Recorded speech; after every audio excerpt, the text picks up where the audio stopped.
नमस्कार, मैं कशिश। आप देख रहे हैं नेक्स्ट 9 स्पिरिचुअल। भारत में वैसे तो धार्मिक स्थलों की कोई कमी नहीं है। हर साल लाखों यात्री तीर्थ करने के लिए निकलते हैं, लेकिन उनमें से बेहद खास माना जाता है पहाड़ों और बादलों के बीच स्थित माता वैष्णो देवी का दरबार। वैष्णो देवी मंदिर तक की यात्रा को कठिन तीर्थ यात्राओं में से एक माना जाता है। वैष्णो देवी दरबार जम्मू कश्मीर स्थित त्रिकुट पर्वत पर एक गुफा में है, जहां तक पहुंचने के लिए 13 किलोमीटर की मुश्किल चढ़ाई करनी पड़ती है। ये यात्रा भले ही कठिन है, लेकिन यहाँ तक का दृश्य बेहद अलौकिक ही है, जो लोगों को अपनी तरफ आकर्षित करता है। आपको भी मां वैष्णो देवी के दर्शन करने हैं तो पहले कुछ बातें जाननी पड़ेगी। जैसे यात्रा करने का सबसे अच्छा समय गर्मियों का रहता है, क्योंकि उस समय में मौसम बहुत ही अच्छा है।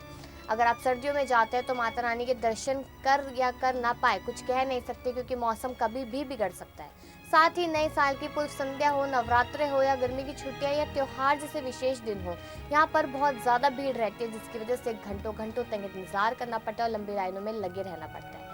साथ ही आपको बता दें कि समय के अनुसार कपड़े अपने पास होने चाहिए।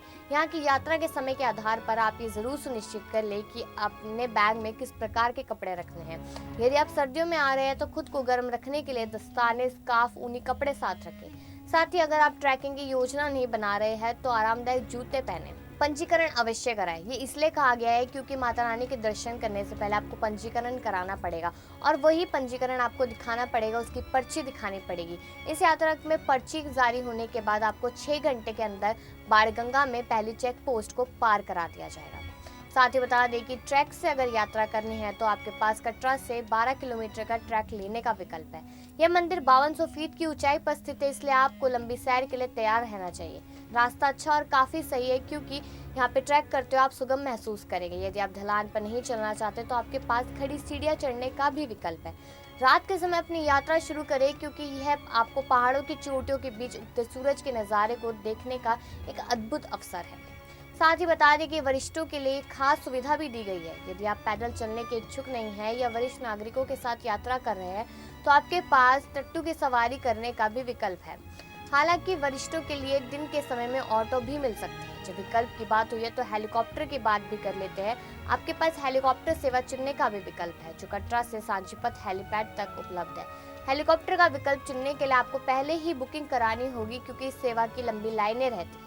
इस मंदिर में जरूर जाए, ऐसा इसलिए कहा गया है क्योंकि पवित्र तीर्थ की यात्रा के बीच अर्धकुंवारी मंदिर की गुफा बहुत ही अवश्य हो जाता है जाना। इस मंदिर के दर्शन किए बिना मां वैष्णो देवी की तीर्थ यात्रा अधूरी मानी जाती है।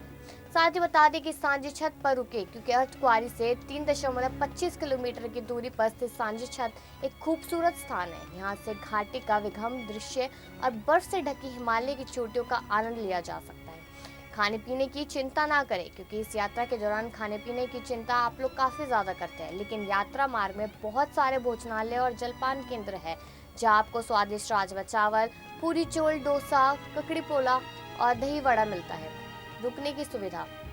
मुख्य परिसर, जिसे भवन के रूप में जाना जाता है, यहाँ पहुँचने के बाद आपको मुफ्त और किराए पर आवास की सुविधा आसानी से मिल जाएगी। इसके अलावा यहाँ शाकाहारी रेस्टोरेंट, एक चिकित्सा केंद्र, कंबल स्टोर, क्लब रूम और धार्मिक प्रसाद और स्मृति चिन्ह बेचने वाली दुकानें भी हैं। आपको कैसे लगी जानकारी कमेंट करके जरूर बताइएगा, और वीडियो को लाइक और शेयर करना बिल्कुल ना भूलें।